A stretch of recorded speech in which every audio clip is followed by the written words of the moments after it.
Hi friends, good morning. ఉదయాన్నే చేశాను వాము జావా. అందరికీ తెలిసే ఉంటుంది.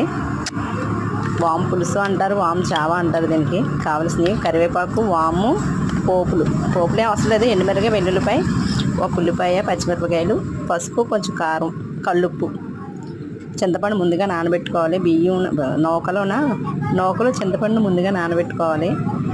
ఒక 5 నిమిషాలు నానబెట్టుకుంటే సరిపోతుంది. ముందుగా తపాలా పెట్టుకోవాలి. తపాలా అంటే కొంచెం లోతైన తపాలా పెట్టుకుంటే బాగుంటుంది. ఆయిల్ వేసిన తర్వాత వాము వేయాలి. ఫస్ట్ వాము వేయాలి. దాని ఫ్లేవర్ అంతా జావ ఫ్లేవర్ అంతా వాములోనే ఉంటుంది. తర్వాత ఎండుమిరపకాయ, వెల్లుల్లిపాయ, కరివేపాకు, చిటపటలు పైకి వచ్చేస్తున్నాయి. మా అబ్బాయి కెమెరా అలా తిప్పేస్తూనే ఉన్నాడు.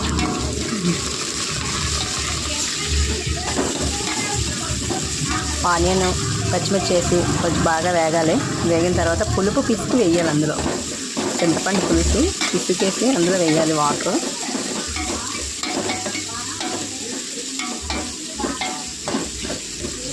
చాలా బాగుంటుంది. వర్షం వచ్చినప్పుడు వండుకోవాలి. మాకు ఫుల్ వర్షం మార్నింగ్ నుంచి, అందువల్ల వండాను.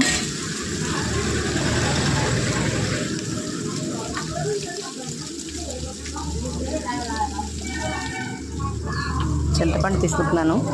వాటర్ అందులో వేద్దాం. వాటర్ వేసిన తర్వాత బాగా మరిగిన తర్వాత చింతపండు వాటర్ బాగా మరిగిన తర్వాత ఉప్పు చూసుకొని బియ్యం అందులో వేస్తాను.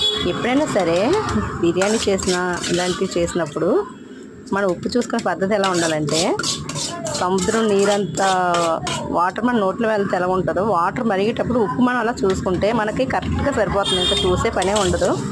ఉడికేటప్పటికి అలాగా కలిసిపోతుంది. అది బిర్యానీ చేసుకున్నా సరే, ఇలా టమాటా రైస్ చేసినా, బిర్యానీ చేసుకున్నా, అంటే పలావ్ లాంటివి చేసుకున్నా, ఇలాంటివి చేసుకున్నప్పుడు సముద్రం వాటర్ ఎంత ఉప్పుగా ఉంటుందో ఆ వాటర్ కూడా మనం ఉప్పు చూస్తే అంత ఉప్పుగా ఉన్నదనుకో సరిపోతుంది. మనకి చక్కగా సరిపోతుంది.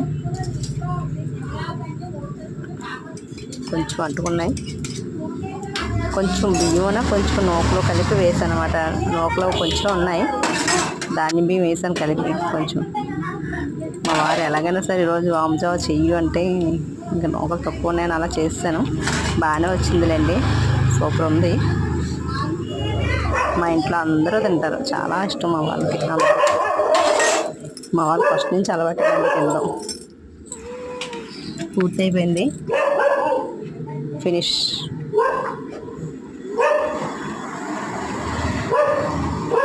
Bye friends, subscribe to my channel.